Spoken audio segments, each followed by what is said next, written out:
hoş gelmişsen qismətim. Bir aləmdir gözəlliyi qamətim. Taleyimə xoş gəlmişsən qismətim.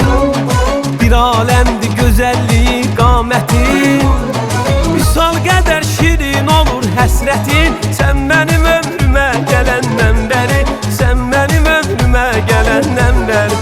Misal qədər şirin olur həsrətin. Sən mənim ömrümə gələndən bəri, sən mənim ömrümə gələndən bəri.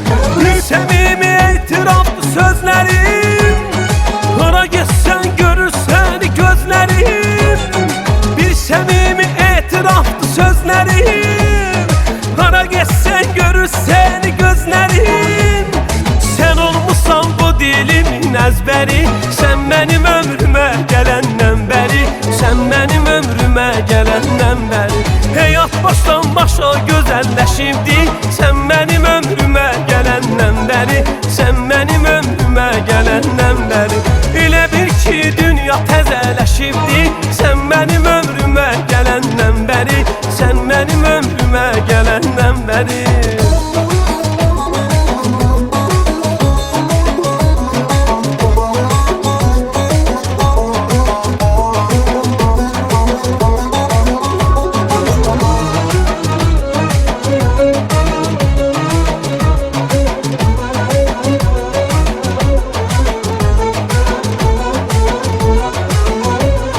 Düşünüb danışır sözü kəlməni, sevir özü qədər şeiri nəğməni.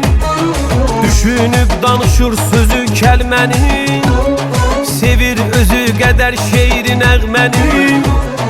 Denicə sevməyim, denicə səni, sən mənim ömrümə gələndən bəri, sən mənim ömrümə gələndən bəri. Denicə sevməyim, denicə səni, sən mənim ömrümə gələndən bəri, sən mənim ömrümə gələndən bəri. Bir səmimi etiraflı sözlərim, hara getsən görür səni gözlərim. Bir səmimi etiraflı sözlərim, hara getsən görür səni gözlərim. Sən olmuşsan bu dilimin əzbəri, sən mənim ömrümə gələndən bəri, sən mənim ömrümə gələndən bəri. Sən olmuşsan bu dilimin əzbəri, sən mənim ömrümə gələndən bəri, sən mənim ömrümə gələndən bəri. Elə bir ki dünya təzələşibdi, sən mənim ömrümə gələndən bəri, sən mənim ömrümə gələndən bəri. Elə bir ki dünya təzələşibdi, sən mənim ömrümə gələndən bəri, sən mənim ömrümə gələndən bəri. Elə bir sevgim də təzələşibdi,